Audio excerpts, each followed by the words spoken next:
Hello crafty friends, and welcome to the 7th entry of the Thoughtful Knitter video journal. My name is Ailey and I am coming to you from the very far north of Scotland, where it is the depths of winter. It is properly dark outside. Today is Boxing Day, so yes, it's probably going to be a bit grainy, the picture quality, but hopefully you'll not be too bothered. It's just part of the season here and we do have lights inside. Yeah, so I hope anyone who was celebrating had a really lovely Christmas yesterday. By the time you see this, it'll have been a few days ago. I hope anyone who's working had a decent day at work. I hope anyone who's on their own managed to just enjoy the peace and not feel too lonely. And yeah, lots of good things to come in this episode, all Christmas related. So if you're a bit scunnered and don't want to think about Christmas until next year, maybe save it until next December. So a few wee things before we get into the proper content. For anyone who's new, welcome. It's lovely to have you join in. I hope you feel welcome.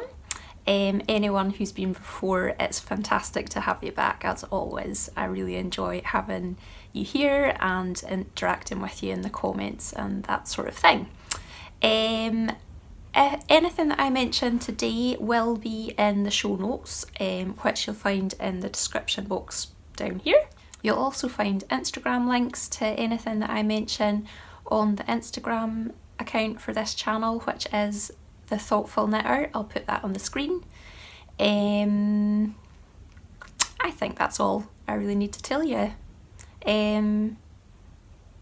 My videos are always put into wee segments that are time stamped, which you'll also find in the description box below, and hopefully that's helpful for you if you are busy and need to come and go, or if you struggle with fatigue or brain fog or trouble concentrating and need to pace your activities.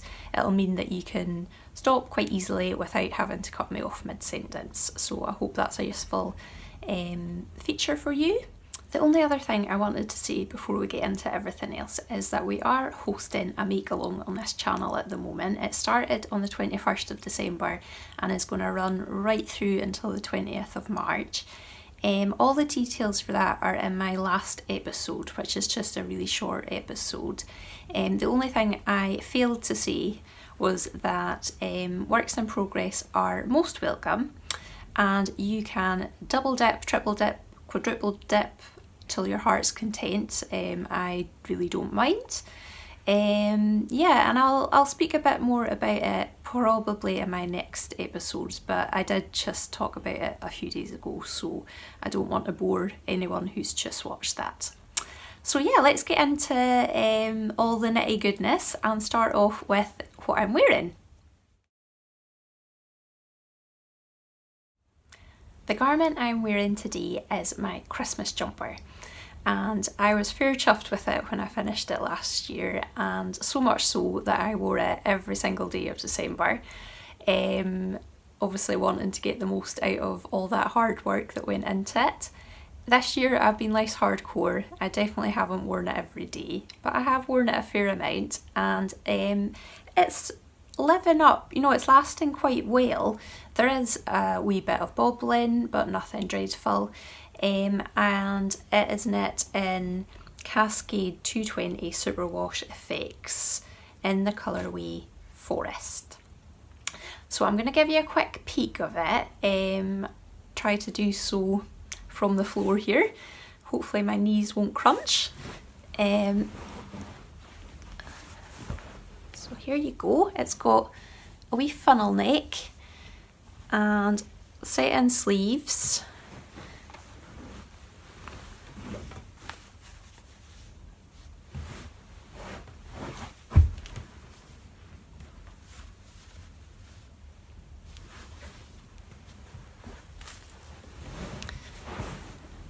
You'll be able to see, hopefully, if the light isn't too dreadful, that there is a Christmas tree motif that is done in like cabling. So this pattern is the Yule by Andesit.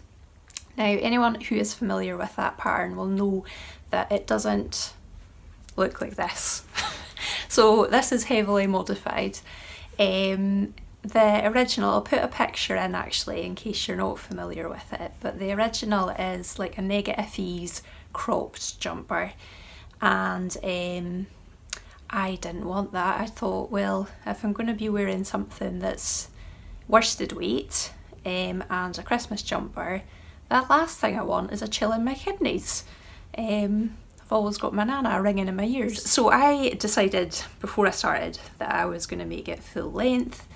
So I made quite a few modifications to compensate for that. So in the original pattern, the tree motif starts way up here, and I knew if I was going to make it longer that I wanted to lower it. Now I think I lowered it too far. Really it should have started here, but I didn't start it until here. I just ended up starting it when I joined in the round. So this pattern is worked separately and flat from the shoulders down here, front and back. They join it together and then you join in the round and work in the round. It is reverse stocking stitch, and then with a cable detail for the motif. So yeah, I think I could have done with starting the motif higher, but not a huge amount of planning went into this. I'm a bit of a kind of modify on the fly, problem solve as you go, and don't write any notes. So because this was last year, I'm not entirely sure of all the things that I did differently, but I've got the main idea. So firstly, this funnel neck is slightly shorter than it should be, but it fits nicely, it keeps my neck nice and warm and isn't too high.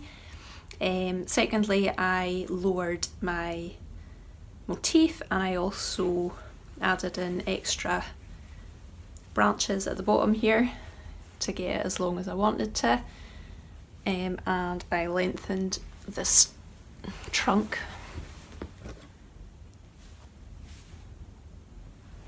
which is difficult to see there.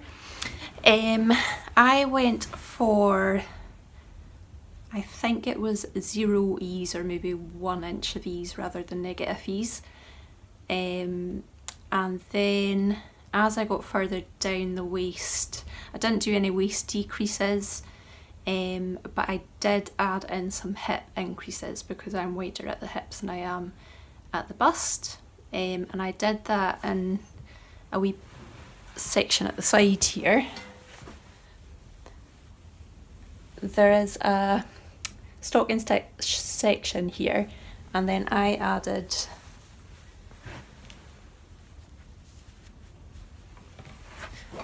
my increases into there to get extra space at the hips. And yeah, I think that was all the modifications. Yeah, the bling that I added on then, all of this is little French knots, and I did a wee star on the top here. I used West Yorkshire spinners, ColourLab DK for that. It was just a ball that I had that was multicoloured. I'll have to put the details of the name of the colourway on the screen because I can't remember it, and I'll put it in the description box down below as well. Yeah, so this is my Christmas jumper and I love it. So let's get into my finished objects. Most of my finished objects for this episode are gift knits that I knitted up in December, and I actually did a tiny little video of those on the day that I was filming my last episodes. That was like the 21st of December. So I'm going to pop those in here, and they will have much better lighting than this episode. But yeah, so I'll show you those, and then if you come back to me I'll show you how I've gotten on with my gnomes. So let's chat about the extra gift knits that I ended up doing in December. The first one was a pair of mittens for my mum because she has recently got herself a little puppy who is a little Cavapoo. So he is a cross between a Cavalier King Charles Spaniel and I think a toy poodle, possibly a miniature poodle, but he's really small. And he's called Fudge. So he's a little delight actually, but my mum has been out walking him obviously, and I thought she could do with a pair of dog walking mitts. So I had this lovely, it was called Strawberry colour left over in the Border Mill Alpaca Tweed. So it's an RN weight wool, and I decided to knit the Backlog mitts by Albina McLaughlin. So they are very simple. I think the pattern possibly you can have it for free or you can pay a nominal fee just so that it covers her time in writing it up, which is what I did. And the reason I chose this is because it's got a thumb gusset in here, and I thought that would make a better fit and would also be good when she is holding the lead. She's not going to then wear that down so quickly. So these were very straightforward. There we go.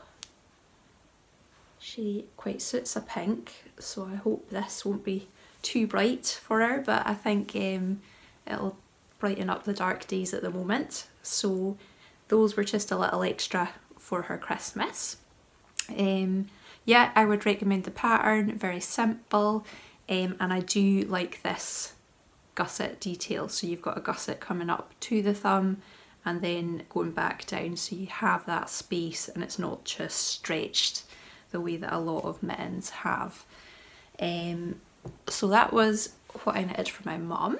And then for my brother, I decided to knit him a balaclava. It's a pattern by Einrúm, I think. I'll have to put it on the screen because I cannot remember the details of it, but it was a free pattern that came with the yarn. So I think you pay for it on Ravelry, but I got it from Tribe Yarns in London, and they had a deal that if you bought 2 balls of the Einrúm E+2, I think it was called, you got the pattern free. And I actually knitted this before for my boyfriend who's a farmer, and I thought, well, my brother's a crofter and it is getting to the bitterly cold part of the year, so he might quite enjoy this. So I've actually, it's dry but I've still got it blowing. Oh, sorry about the squeaking balloon.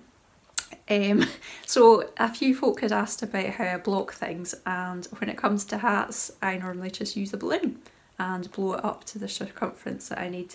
So I'm going to take it off now. This is quite a clever design. You knit it all in ribs, so it's really good fitting anybody, and then at this point you kind of get to the neck, I think it would be, yeah, and you actually start working a double layer. And I used a softer merino for the inside layer. So it means that, it's very difficult to show. This whole section here to here and here to here and the whole of the back is double layered, and I have got a soft, it was a Superwash merino. I think it was Cascade Heritage fingering that I bought at the same time as buying the yarn for my nephew number 2 and niece's Christmas jumpers. So I used that for the inside bit so that his forehead and cheeks and things won't be scratched by this wool, which is a blend of Icelandic wool and silk. So I'm not going to put it on because it's too big for me, but I can tell you that it fitted my boyfriend really well, and I'm hoping that my brother will like it too, so that if he is on his quad bike in the horrible wind, his ears will be warm and it'll just be his nose that turns it into an icicle. So that was a little thing for him. I'm particularly proud of this one. I decided to knit my sister-in-law a Fair Isle headband. I freestyled it a bit on the design. I borrowed the motif pattern from a pattern in this book here called Millarochi Heads by Kate Davies, and it's this pattern here,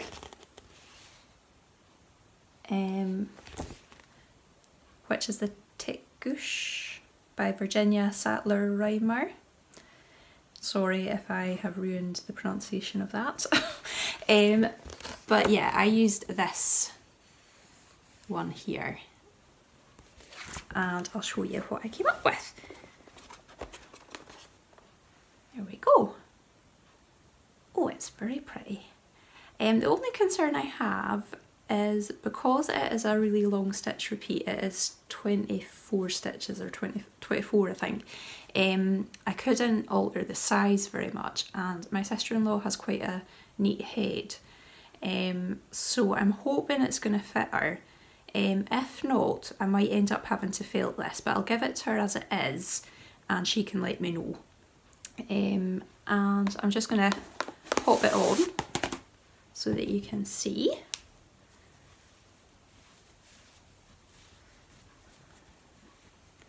There we go.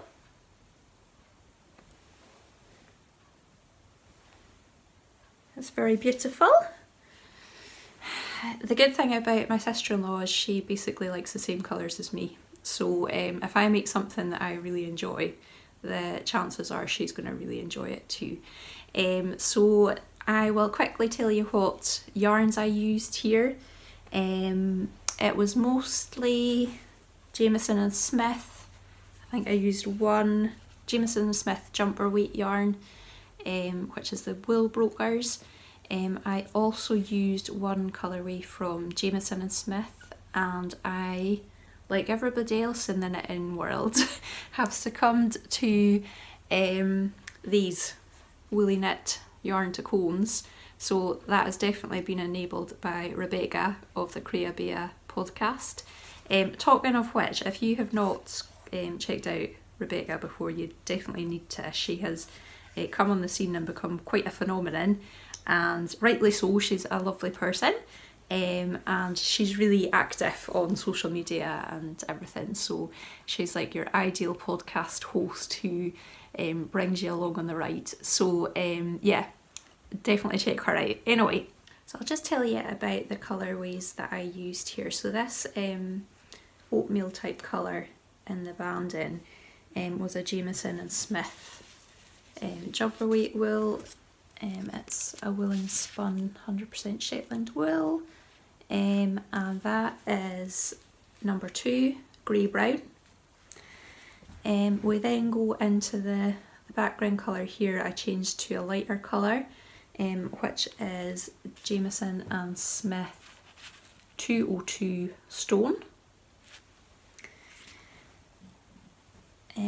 Then for the contrasting colours, the lightest contrasting colour here is the woolly knit yarn to cone, which is a 100% British wool. It is actually a light fingering weight rather than a fingering weight, so it probably wasn't the best choice for mixing with the Jamiesons and Smith, but the colour just was perfect, so that's why I went for it. So it used, you know, just a tiny drop, and the colourway for this one is Summer Storm, number 1044. And then the medium blue here is this one from Jamieson and Smith, which is shade FC39. I don't know if it's got a name, but that's the shade there. And And then the darkest one here is a Jamieson & Smith colourway. It's Shetland Spindrift, which is like their equivalent of jumper weight, which we would call 4-ply. And it is in the colourway Nighthawk. And there is one other colour, I don't know if you can see it here, but right in the centre I've got a green colour here, and I seem to have put it away, I don't know why, but I'll put the details on the screen of what that colourway is. It is another Jamieson & Smith colourway. So yeah, this was really lovely, and like all Fair Isle, didn't really use very much yarn, so plenty left for other projects. I better show you my floats. Here we go. That is my floats. Nice and neat, I think. And while we're talking about floats, somebody had asked if I could show you my floats from the Crofter's Cape that I showed you as a finished object in episode 4, I think. I forgot to show you my floats, so I've got it sitting here. I remembered when we were talking Fair Isle, so for anyone who hasn't seen that episode, here is my finished Crofter's Cape. It is in the Uradale colourway, and here are my floats. There we go. Blown out a bit.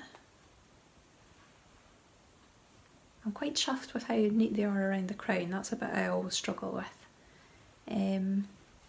But yes, so those are the end, thank goodness, of my Christmas knits.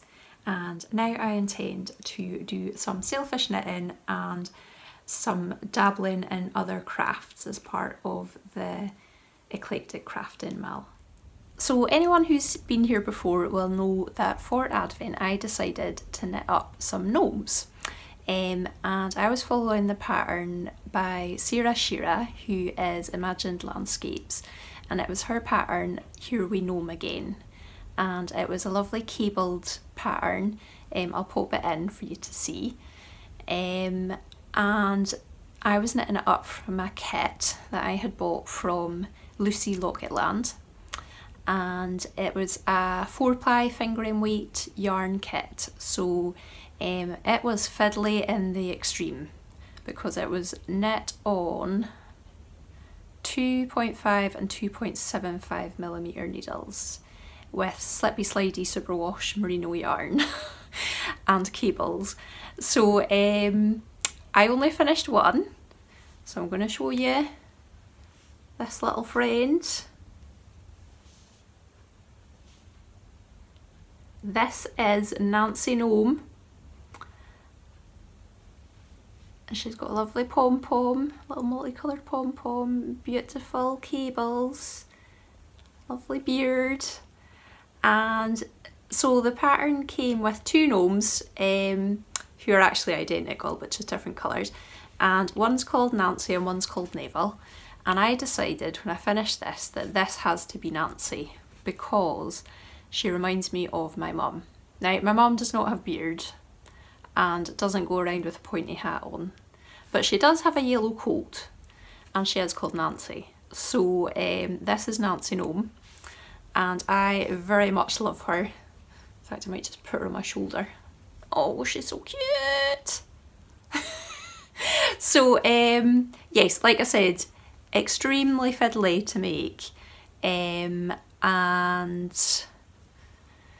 at points I wasn't sure if I was going to carry on, but now that I've got her finished, she is an absolute delight. Yeah. Wee Nancy. I'm going to put her down because she's distracting me. Yes, so I have finished her. Wee Neville, I have done his whole hat and I am about halfway through his body. And obviously Advent is now finished, but I think I will try and get him finished before the end of the or the festive season, before the decorations go away, because if I leave him half finished, by next year I'll have forgotten exactly what I was doing, and my attention might be different and things. So hopefully Nancy will not be on her own for too long and Neville will be joining her. Now, in a change from regular programming, I do not actually have any works in progress at the moment, which I mean is a bit of a lie because I do have things on my needles, but they're all hibernating and I'm not actually working on them. And that's because I'm working on crafts for the Eclectic Crafting Mal. So I thought instead of telling you about that, I would maybe tell you about my mini sock garland that I hang up over my mantelpiece in December. You'll see it in the introduction part of my video. It's the last picture that comes up in the musical introduction, and I have it up at the moment. So it's right next to me. I think I might just turn the camera for you to see.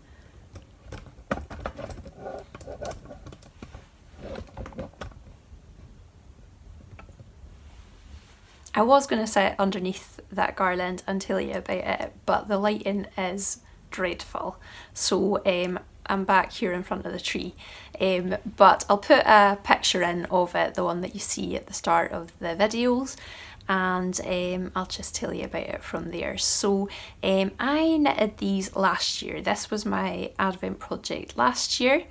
There are only 14 in the garland, but I did knit a lot more than that. I think I didn't quite make 24, but I got close to it last year.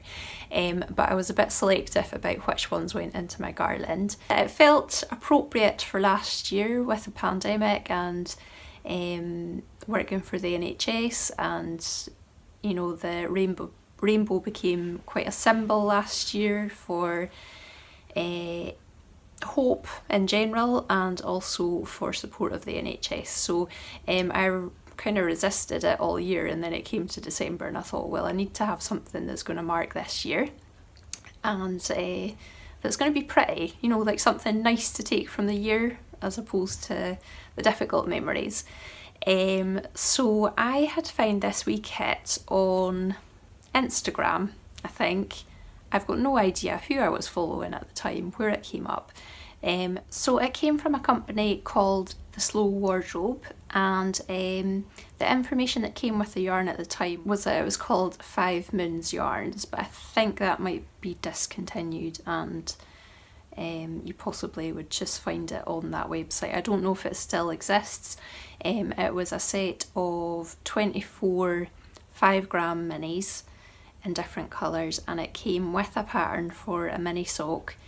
So the idea was that you knit it up earlier in the year and you used it as an advent calendar. So you put sweets or whatever into each sock, but I kept it as an advent project rather than making it ahead of time. It was quite a time commitment. Each one probably took a couple of hours because there was I mean, they were fiddly, but also they also needed to have ends woven in, wee hangers added on, and to be blocked. And it did actually come with this like tiny little sock blocker, which was incredibly cute and will be useful actually if you know, for knitting for babies. It's the right size, you know, it's the same kind of size as you would knit for a newborn. Yeah, so that's the story behind those. I really love it. It makes me happy. It's just quite a cute thing to have up, and the graduation from the colours of the rainbow, you know, it does make me smile. So yeah, I hope you enjoyed hearing about those.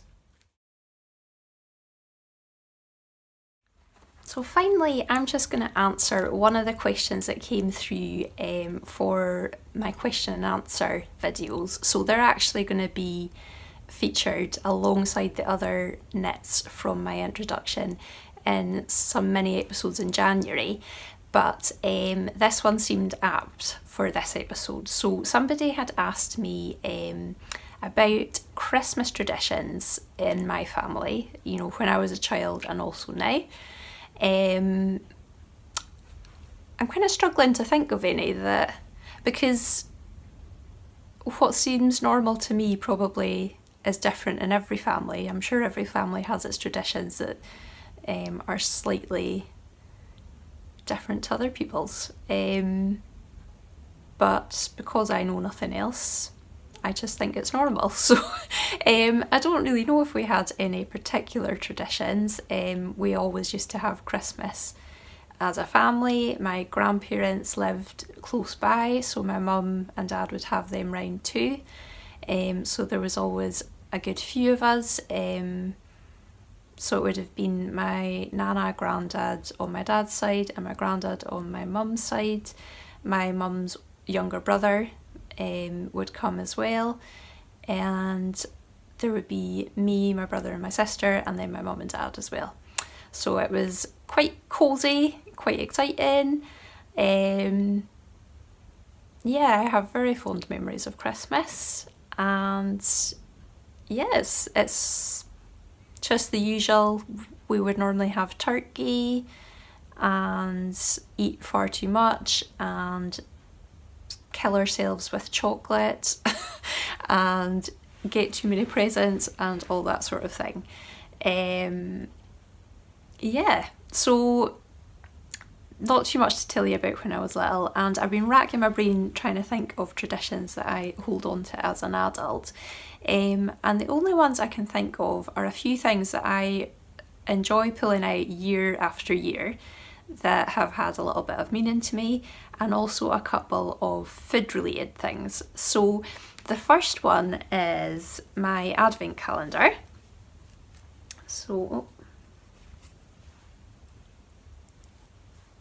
this is my advent calendar, and it comes with these little pockets where all of these little people who have felt attachments, they all go in here, and then as you pick them out and as the 24 days goes on, you add them to the Christmas tree scene.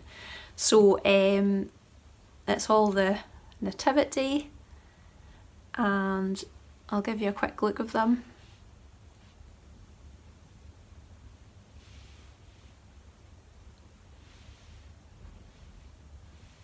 Don't know what you can see there. My personal favourites are the sheep that look like guinea pigs.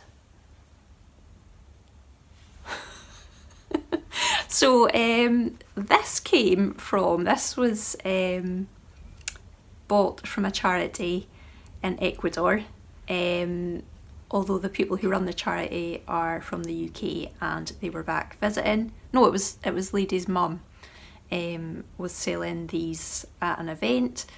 So these are all handmade by young girls who do this to make money so that they can continue going to school. So they use the money to pay for their bus and to pay for their books and to pay for their uniform and things.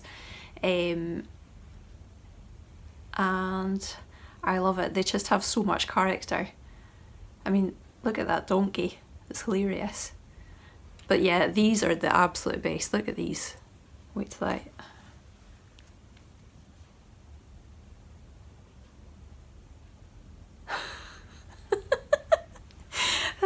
Just looks like a guinea pig. So yes, that is something that I absolutely love bringing out every year. It has seen better days. The Velcro is starting to fall off it, and I don't know how much longer it's going to live, but I do very much enjoy it. So that is the main one. I've also got a tiny little nativity scene. I also have this really cute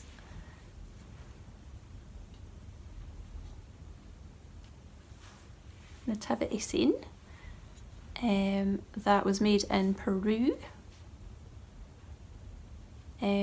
I spent time in Peru, but I bought this a long time before I went there. So I've had this probably for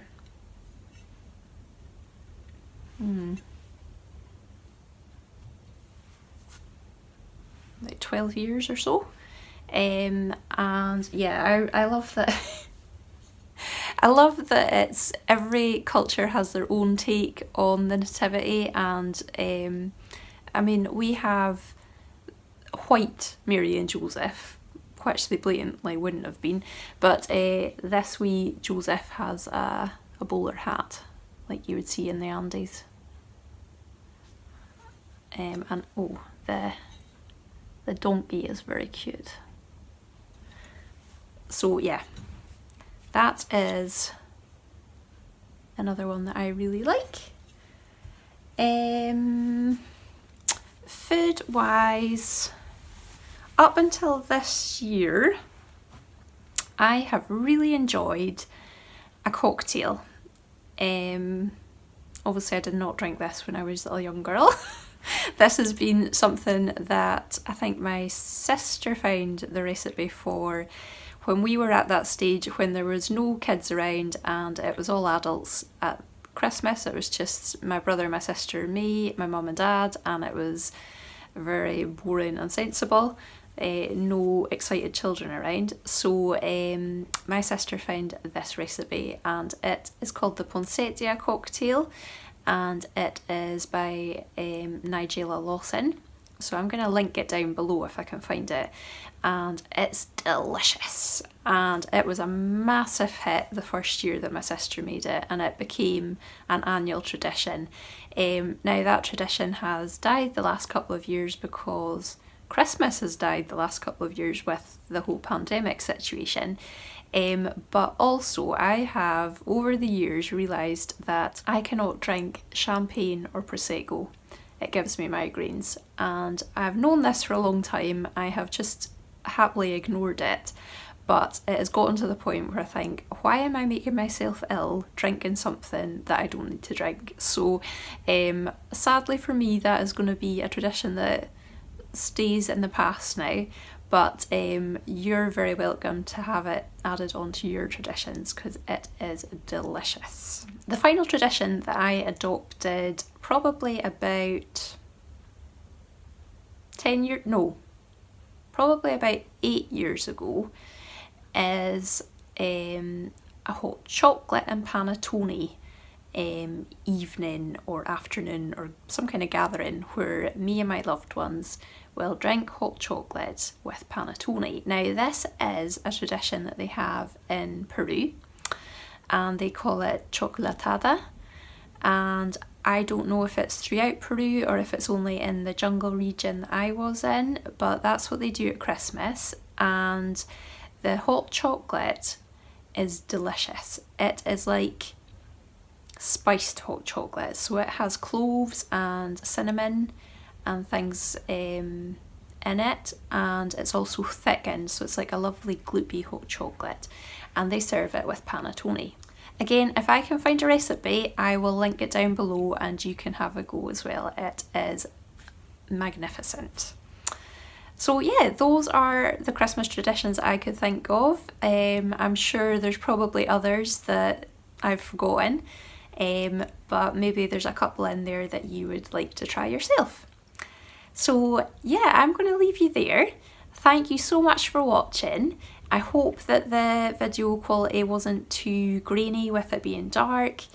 I hope that you enjoy the rest of this festive season if you're celebrating, and you enjoy cozying in if it's winter where you are, or that you're enjoying being out in the sunshine if it's summertime where you are. It would be lovely if you left a comment or liked or subscribed or any of that good stuff. It's always nice to hear from you. Yeah, so I will leave it there. I'm gonna go and eat some leftovers, and I will see you all in January. Take care of yourselves. Bye bye.